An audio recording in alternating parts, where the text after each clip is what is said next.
तो मेरे जान, स्वागत है तुम सबका सुपर अनफिल्टर्ड की एक और नई वीडियो में। और मैं हूं आपका हमदम, आपका दोस्त प्रेम, और मैं लेके आया हूं आपके लिए लोकी सीजन 2 के एपिसोड 3 का फ्रेम बाय फ्रेम डाइसेक्शन। तो बिना किसी देरी के शुरू करते हैं। लोकी में अब तक 3 एपिसोड खत्म हो चुके हैं, यानी कि अब हमारे पास 3 एपिसोड और बचे हैं, मतलब आधा माल निपटा दिया है हमने। और अब हमारे पास काफी सारी नई डिटेल्स इकट्ठा हो गई है, और साथ ही न्यू थ्योरीज भी कि इस सीजन 2 का मेन विलन कौन होगा। और साथ ही शायद हमें Avengers, Kang dynasty and secret Wars का विलन भी पता चल गया है। अब देखो, कैंग डायनेस्टी के तो नाम से ही पता चल रहा है कि उसका विलन कैंग ही होने वाला है। लेकिन अगर मैं कहूं कि एवेंजर्स सीक्रेट वॉर्स की विलन अपनी समय सुंदरी यानी कि मिस मिनट्स होगी, तो वेल इसके पीछे क्या वजह हो सकती है वो तुम्हें इस वीडियो में पता चल जाएगी। तो एपिसोड 3 का टाइटल है 1893, जो कि 1893 में हुए शिकागो वर्ल्ड फेयर को रेफर करते हुए रखा गया है। ये वर्ल्ड फेयर एक्चुअल में हुआ था रियल वर्ल्ड में, जो कि क्रिस्टोफर कोलंबस के 1492 में नई दुनिया की खोज करने की यादगार के रूप में उस इवेंट की 400वीं एनिवर्सरी के तौर पर मनाया गया था। तो लोकी का ये पूरा एपिसोड उसी वर्ल्ड फेयर में सेट था। एपिसोड की शुरुआत में हमें रवोना दिखाई पड़ती है, जो कि सीजन 1 के बाद से गायब थी। रवोना सीजन 1 के फिनाले के बाद टीवी से सीधा 1868 में पहुंच गई है। लेकिन यहाँ पे ज्यादा ध्यान देने वाली बात यह है कि वो 1868 में सेक्रेट टाइमलाइन में ही आई है, जहां पे उसे कैंग का एक वेरिएंट एक टीनेज बच्चे के रूप में मिलता है, जो कि है विक्टर टाइमली। और विक्टर टाइमली सिर्फ ही हू रिमेन्स का कोई वेरिएंट ही नहीं है, बल्कि विक्टर टाइमली ही एक्चुअल में ही हू रिमेन्स है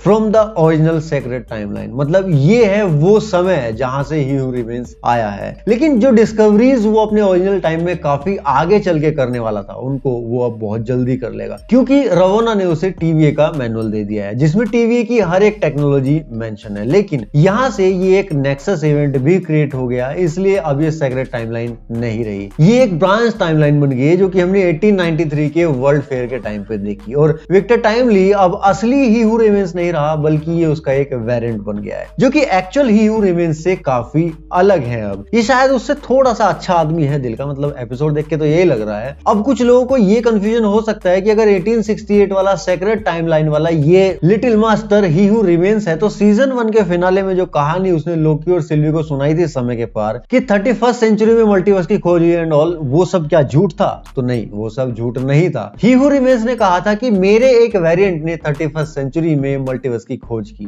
अब ध्यान देना, उसने ये नहीं कहा था कि मैंने 31st सेंचुरी में मल्टीवर्स की खोज की। उस वक्त उसके किसी वेरिएंट की टाइमलाइन 31st सेंचुरी से गुजर रही थी, और उसका वो वेरिएंट सेम वही कैंग द कॉन्करर था जो हमने एंटमैन क्वांटममेनिया में देखा। और उसी को पता चला कि उसके और भी कई सारे वेरिएंट्स हैं, जो कि आपस में मिले और अपना ज्ञान एक दूसरे के साथ शेयर किया। और उन्हीं बहुत सारे डिफरेंट वेरिएंट्स में से एक था विक्टर टाइमली, यानी कि ही हू रिमेन्स, जिसकी एक्चुअल टाइमलाइन 31st सेंचुरी की नहीं बल्कि 1800 की थी। अब जरूरी नहीं है कि हर यूनिवर्स का कैंग डिस्टेंट फ्यूचर में ही एग्जिस्ट करता हो। डिफरेंट यूनिवर्स में टाइमलाइन का फ्लो पैरेलल होगा, ये जरूरी थोड़ी है। किसी में कैंग का वेरिएंट 31st सेंचुरी में हो सकता है, तो किसी में 1800 में हो सकता है, किसी में 50वीं शताब्दी में हो सकता है, तो किसी में 10वीं शताब्दी में भी हो सकता है। लेकिन हमें यहाँ पे अपने सेक्रेट टाइमलाइन के ही हू रिमेन्स से मतलब है। और हाँ, उस वक्त उस टाइमलाइन का नाम सेक्रेट टाइमलाइन भी नहीं था, वो तो उसने मल्टीवर्सल वॉर के बाद अपनी टाइमलाइन को अलग करने के बाद उसका नाम दिया। तो कैंग के किसी दूसरे वेरिएंट को अलायत के बारे में पता चला, और उससे ही हू रिमेन्स को पता चला, और ही हू रिमेन्स ने अलायत को पहले कंट्रोल कर लिया और बाकी सबको उसकी हेल्प से निपटा दिया। और इस तरह से विक्टर टाइमली बन गया ही हू रिमेन्स। यानी कि ओरिजिनल टाइमलाइन में विक्टर टाइमली 1868 में एग्जिस्ट करता था, और चूंकि उसकी साइंस और टाइम एंड स्पेस में रुचि थी, जब हमें उसकी एक झलक दिखाई पड़ी तो वो तब भी कुछ एक्सपेरिमेंट कर रहा था। इससे पता चलता है कि लोंडे के अंदर बचपन से चुल थी कुछ बड़ा करने की। तो उसने मोस्ट प्रोबेबली 1800s खत्म होते होते या फिर 1900s की शुरुआत में मल्टीवर्स को डिस्कवर कर लिया होगा। लेकिन चूंकि अब रवोना ने उसे टीवीए की गाइड बुक दे दी है, तो अब एक वेरिएंट के तौर पे विक्टर की लाइफ में काफी चेंजेस आ गए हैं। हाँ, अगर उसे टीवीए की बुक नहीं मिली होती ये गाइड बुक, तो वो तब भी टीवीए को इन्वेंट करता, लेकिन तब उसको उतना ही टाइम लगना था जितना उसको ओरिजिनल टाइमलाइन में लगा था। लेकिन यहाँ पे अब चीजें जल्दी हो रही है उसके लाइफ में। यहीं पे हमने समय सुंदरी को भी देखा, जिसने टाइम के हिसाब से अपना रूप बदल लिया, और आगे चल के एपिसोड में उसके इरादे भी हमें साफ साफ पता चल गए। खैर, तो रवोना के टाइम पैड को ट्रैक करके लोकी और मोबियस पहले 1868 में जाते हैं, जहाँ पे मोबियस लोकी के सामने 1871 की शिकागो फायर का जिक्र करता है, जो कि हिस्ट्री में एक काफी बड़ा एक्सीडेंट माना जाता है। 1871 में शिकागो में बहुत बड़ी आग फैल गई थी, जिसमें लगभग 300 लोग मारे गए थे उस टाइम, और लगभग 1 लाख लोग बेघर हो गए थे। फिर वो दोनों वहां से 1893 में पहुंच जाते हैं शिकागो वर्ल्ड फेयर में, ब्रांच टाइमलाइन में, जहां पे मोबियस उस टाइम के कुछ हिस्टोरिकल रेफरेंसेस देता है। The white city, Edison, H homes and hot air balloons. Chicago को व्हाइट सिटी भी कहा जाता है। एडिसन का नाम यहाँ पे जानबूझ के उंगली करने के लिए लिया गया है क्योंकि विक्टर टाइमली एक तरह से निकोला टेस्ला टाइप का वेरिएंट ही है कैंग का। आगे चल के बताऊंगा कैसे। निकोला टेस्ला जिसके साथ एडिसन का 36 का आंकड़ा था, आगे चल के बताऊंगा ये सब क्या था। एच होम्स उस टाइम का एक तगड़ा सीरियल किलर था और यहाँ हमें ये भी पता चल जाता है कि कैसे ये टाइमलाइन चेंज हो चुकी है और इसके इवेंट्स भी टाइम में आगे पीछे हो गए हैं। यहाँ हमें एक बच्चा लिबर्टी बेल के बारे में अनाउंसमेंट करता सुनाई पड़ता है कि लिबर्टी बेल 4 जुलाई को बजने वाली है। ये साल है 1893, माने यहाँ लिबर्टी बेल 4 जुलाई 1893 में बजेगी, जबकि हमारी अपनी रियल दुनिया में लिबर्टी बेल 8 जुलाई 1776 में ऑलरेडी बज चुकी थी। एक्चुअल में ये लिबर्टी बेल एक सिंबलाइजेशन था ग्रेट ब्रिटेन से अमेरिका की इंडिपेंडेंस का। तो यहीं से ये भी क्लियर हो जाता है कि इस टाइमलाइन में चीजें अलग तरह से हो रही हैं। इसका एक नमूना हमें आगे भी देखने को मिलता है जब हम इस टाइमलाइन के एसगार्डियन पैंथियन को देखते हैं, जहां पे लोकी की जगह बाल्डर द ब्रेव है। मोस्ट प्रोबेबली इस ब्रांच टाइमलाइन के यूनिवर्स में लोकी एग्जिस्ट ही नहीं करता, या फिर अगर करता है तो वो कहीं किसी और रूप में होगा या किसी और जगह पे, नॉर्मल टाइमलाइन के जैसा नहीं है। मे बी इस यूनिवर्स के ऑडियंस ने लोकी को कभी अडॉप्ट किया ही ना हो, कुछ भी हो सकता है, और इसी चक्कर में मोबियस लोकी के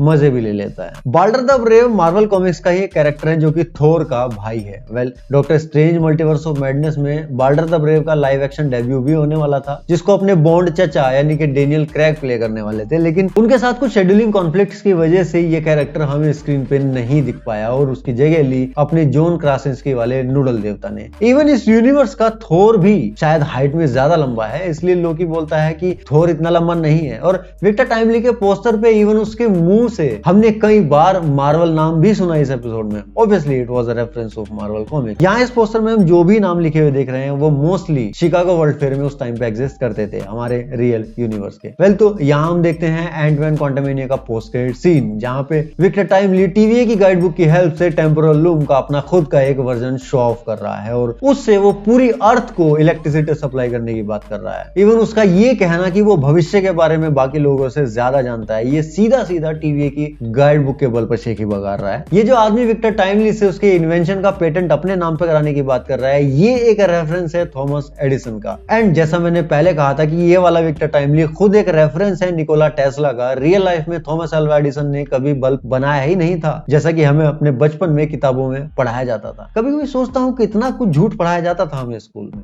इवन क्या सोच के कुछ लोगों ने वो कहानी बनाई होगी जब एडिसन से पत्रकारों ने कुछ सवाल पूछे कि आप बल्ब बनाने के कितने तरीके जानते हैं, तो जवाब में एडिसन ने कहा कि मैं बल्ब बनाने का सिर्फ एक तरीका जानता हूँ, जबकि 999 तरीके ऐसे जानता हूँ जिससे बल्ब नहीं बनाया जा सकता। मे बी ये 999 वाली बात सच रही हो। एडिसन ने कभी बल्ब बनाया नहीं था, बल्कि बड़ी चालाकी के साथ उसका पेटेंट हासिल कर लिया था और उस वक्त इलेक्ट्रिसिटी की पावर को कंट्रोल करने की कोशिश की थी। ये एक प्रूवन फैक्ट है इस टाइम। ये बंदा मेटाफोरिकली यहाँ पे एडिसन को ही रिप्रेजेंट कर रहा है। यहाँ पे हमें ये भी पता चलता है कि विक्टर टाइमली कैसे लोगों का विभूतियां बना के उनसे पैसे हटता है, लेकिन लोकी उसकी ट्रिक्स पकड़ लेता है। आई मीन लोकी के सामने किसकी ट्रिक चल सकती है भाई। इस पूरे एपिसोड में मार्वल ने हमारे साथ तगड़ा गेम खेला है। हम शुरू से ये सोचते आए थे कि इस सीजन का विलन भी कैंग का ही कोई वेरिएंट होगा, लेकिन ये वाला कैंग तो विलन कम और हीरो ज्यादा लग रहा है भाई। ये तो सेल्वी से दिल दरिया वाली बातें कर रहा है। इस सीजन की मेन विलन के तौर पे मोस्ट प्रोबेबली अपनी समय सुंदरी को सेटअप किया जा रहा है। हालांकि लग तो रवना भी रही है थोड़ी थोड़ी, लेकिन फिर भी मुझे पर्सनली इन दोनों में से अपनी समय सुंदरी यानी कि मिस मिनट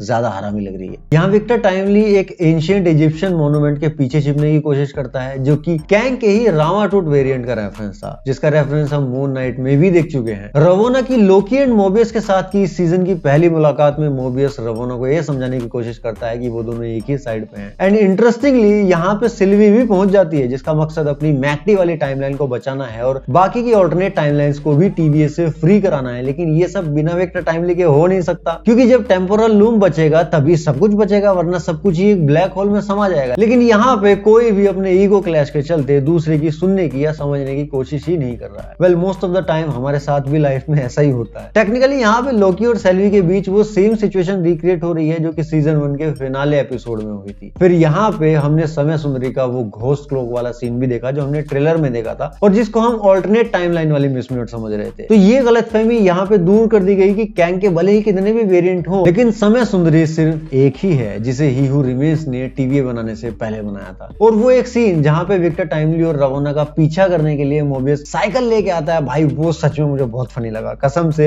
लोग ने सच में यहाँ पे खुद को यही कहने से रोका, भाई क्या चुतिया पे लेके आ गया यार। लेकिन ये सीन थोड़ा और फनी हो जाता अगर हमें वो दोनों थोड़ी देर साइकिल पे राइड करते हुए दिखाए जाते तो। आई मीन मोबियस साइकिल चला रहा है और लोकी आगे उसके डंडे में बैठा हुआ है, मैं बता रहा हूँ ये सीन वायरल हो जाता। खैर चलो, बेचारे मोबियस को जेट सी तो नहीं मिले चलाने को, कम से कम साइकिल ही मिल गई। फिर इसके बाद हमने विक्टर टाइमली की कंफर्ट चेयर देखी जिसमें टेम्परेचर कंट्रोल सिस्टम लगा था और साथ में फ्रिज भी था। आई मीन पिछवाड़े के नीचे फ्रिज वाला आइडिया काफी कूल है यार ये चेयर मेरे को चाहिए, मैं कॉल्ड कॉफी रखूंगा उसमें। कल यहाँ से हमें विक्टर और रवोना के बीच की केमिस्ट्री देखने को मिलती है, जिसके साथ ही हम समय सुंदरी के हाव भाव बदलते हुए क्लियरली नोटिस कर सकते हैं। यहाँ पे हमें समय सुंदरी की बैक स्टोरी भी जानने को मिलती है और पता चलता है कि वो एक एडवांस्ड एआई है, जो हम ऑलरेडी जानते थे, उसी को कंफर्म किया गया है। फिर इस सीन में हमने जो एसएस हेरोन लिखा देखा, ये एक्चुअल रेफरेंस था सीजन 1 की शो रनर केट हेरोन का, जो कि सीजन 2 के लिए वापस नहीं आई क्योंकि मार्वल वालों ने सीजन 2 का अनाउंस करने के लिए ज्यादा टाइम ले लिया और इतने में बंदी किसी और प्रोजेक्ट पे निकल ली। यहाँ बोर्ड पे विक्टर जब रवोना के साथ टीवी की गाइड बुक के बारे में डिस्कस करता है तो वो समझ जाता है कि उसी ने वो बुक उसे दी थी पास्ट में, और यहाँ पे अपनी समय सुंदरी का दिमाग और ज्यादा खराब हो जाता है। उसे लगता है कि उसे साइडलाइन किया जा रहा है और यहाँ पे रवोना को पानी में फेंकने के लिए भी मुझे पर्सनली ऐसा लगता है कि ये चीज विक्टर के दिमाग में समय सुंदरी ने ही डाली होगी। मतलब ठीक है, कैंग कभी पार्टनर के साथ काम नहीं करता, लेकिन अभी तो विक्टर का कैरेक्टर उस लेवल तक डेवलप हुआ ही नहीं है। पता नहीं क्यों मुझे ऐसा फील हो रहा है कि समय सुंदरी ने ही हू रिमेन्स के दिमाग में कहीं टीवीए को बनाने की बात तो नहीं डाली थी, क्योंकि हमने देखा था कि टीवीए में एक टाइम पे ही who remains as boss work करता था। उस वक्त तो अपनी आइडेंटिटी किसी से छुपा के नहीं रखता था, तो ऐसा भी हो सकता है कि बाद में समय सुंदरी ने ही उसके दिमाग में ये बात भी डाली हो कि यहाँ पे टाइम कीपर्स नाम के खिलौने बिठा देते हैं टीवी में और अपन दोनों सिटाडेल में बैठकर टाइम पास करते हैं, शतरंज खेलेंगे, मजे लेंगे। ऑब्वियसली वो ही हू रिमेन्स से प्यार करने लगी थी और उसके साथ ज्यादा से ज्यादा समय बिताना चाहती थी, और ही हू रिमेन्स भी काम कर करके बोर हो गया होगा यार, तो उसने भी सोचा चलो यार छुट्टी कर लेते हैं। उसने उसकी एडवाइस मान ली हो सकती है, मतलब हो सकता है ये पॉसिबल हो, जो भी होगा आगे पता चल जाएगा। आई मीन कोई तो सॉलिड वजह रही होगी जिसकी वजह से ही हू रिमेन्स ने अपने आप को टीवीए से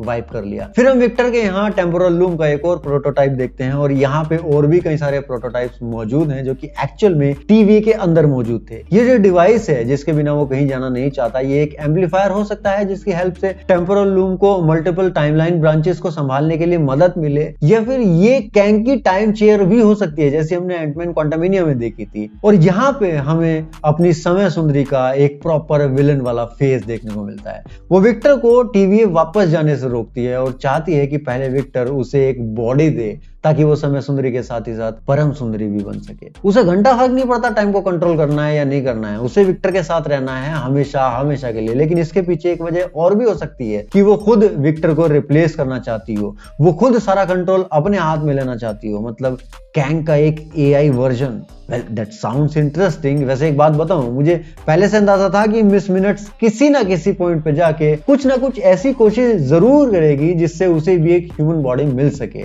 आई मीन हर एक स्मार्ट और एडवांस एआई का सबसे बड़ा सपना यही होता है यार। अल्ट्रॉन का भी यही था, यूनिवर्सल सोल्जर अगर आप लोगों ने देखी होगी तो उसमें भी ऐसा ही हुआ था। मतलब कोई भी अगर आप एआई वाली रोबोट वाली मूवी उठा के देख लो, उसमें ज्यादातर यही कॉन्सेप्ट होता है। फिर यहाँ पे हमने रवोना को एक प्रोटोटाइप प्रूनिंग स्टिक के साथ देखा और उसकी हरकतें देख के लग रहा था कि अब वो भी खुद ही ह्यू रिमेन्स को रिप्लेस करना चाहती है कहीं ना कहीं। और यहाँ पे विक्टर के सामने एक बार फिर से सेल्वी आती है और यहाँ पे विक्टर उसके साथ फिर से वही सिचुएशन रिक्रिएट करता है जो सेल्वी के बचपन में उसके साथ घटी थी। वो सेल्वी से कहता है कि मैं भले ही कैंग का कोई वेरिएंट हूँ, लेकिन मैं एक कंप्लीटली डिफरेंट इंसान हूँ, मेरी अपनी एक इंडिपेंडेंट आइडेंटिटी है, मेरा अपना दिल है, तो क्या मुझे अपनी जिंदगी जीने का अधिकार नहीं है? तो क्या मुझे भी बाकी की तरह ट्रीट किया जाएगा? और यही थी गरम लोहे पे हाथोड़े वाली चोट। सेल्वी के खुद के बचपन में ये हो चुका था जब उसको लोकी के बाकी के वेरिएंट्स की तरह ट्रीट किया जा रहा था, जबकि वो खुद को एक कंप्लीटली डिफरेंट पर्सन समझती थी। और विक्टर की इसी बात ने सेल्वी की दुखती रग पे हाथ रख दिया। अब भले ही विक्टर ने ये इंटेंशनली ना किया हो, लेकिन ये काम कर गया और सेल्वी ने विक्टर को जिंदा छोड़ दिया। फिर सेल्वी रवोना को एंड ऑफ टाइम में फेंक देती है क्योंकि वो उसे मारना नहीं चाहती थी, वो उसे ये दिखाना चाहती थी कि अल्टीमेटली चीजें कितनी बुरी होने वाली हैं। सिटाडेल में ही हू रिमेन्स की डिकेड बॉडी देख के एक बात का अंदाजा लगाया जा सकता है जिसपे शायद किसी ने ध्यान नहीं दिया, वो ये कि सिटाडेल भले ही एंड ऑफ टाइम में स्थित हो, लेकिन फिर भी टाइम के फ्लो से अछूती नहीं है, क्योंकि अगर ऐसा होता तो ही हु रिमेन्स की बॉडी डिके नहीं होती वक्त के साथ। बॉडी डिके होने का मतलब है कि ही हु रिमेन्स को मरे कुछ टाइम बीत चुका है, यानी कि यहाँ पे भी टाइम का फ्लो वर्क कर रहा है। अब हो सकता है कि ये मल्टीपल टाइमलाइन के बनने के बाद ऐसा हुआ हो, या फिर हो सकता है कि हमेशा से ऐसा ही हो। ही हु रिमेन्स की एज भी बढ़ रही थी, ऐसा नहीं था कि वो अमर था, लेकिन हो सकता है कि उसने किसी डिवाइस की हेल्प से अपनी एजिंग प्रोसेस को स्लो कर लिया हो। आई मीन कैंग मतलब टेक्नोलॉजी, जैसे टेम्पोरल लूम की हेल्प से सेक्रेट टाइमलाइन का फ्लो क्रिएट किया था उसने, उसको एक अलग फिजिकल टाइमलाइन का रूप दिया था। तो डिवाइसेस की हेल्प से कैंग अपनी और टीवीए के एम्प्लॉइज की एजिंग को स्लो कर सकता है बड़ी आसानी से, इतनी स्लो कि उसका एक एक दिन नॉर्मली एक एक सेंचुरी जितना लंबा हो। बट वो सब अमर नहीं थे, और ना ही हु रिमेन्स अमर था। उसने सीजन 1 के फिनाले में बोला भी था कि वो जितना दिखता है उससे कहीं ज्यादा बूढ़ा है, और वो चाहता है कि कोई जवान आदमी आके उसे रिप्लेस करे सिटाडेल में, क्योंकि वो बूढ़ा हो चुका है। तो इट्स क्लियर कि उसकी एजिंग प्रोसेस चालू थी, लेकिन जब तक वो जिंदा था उसने किसी तरह से उसको स्लो करके रखा हुआ था। लेकिन अब चूंकि वो मर चुका है, तो अब उसके आसपास का टाइम फ्लो कंटिन्यू हो गया है अपनी रेगुलर चाल में, इसलिए उसकी बॉडी भी डिके हो रही है और सिटाडेल भी टूट रही है। यहाँ पे समय सुंदरी रवोना से कहती है कि मैं तुम्हारे बारे में कुछ ऐसा जानती हूँ जिसको सुन के तुम्हें गुस्सा आ सकता है। मे बी वो सेक्रेट टाइमलाइन में उसकी टीचर वाली लाइफ की ही बात कर रही हो।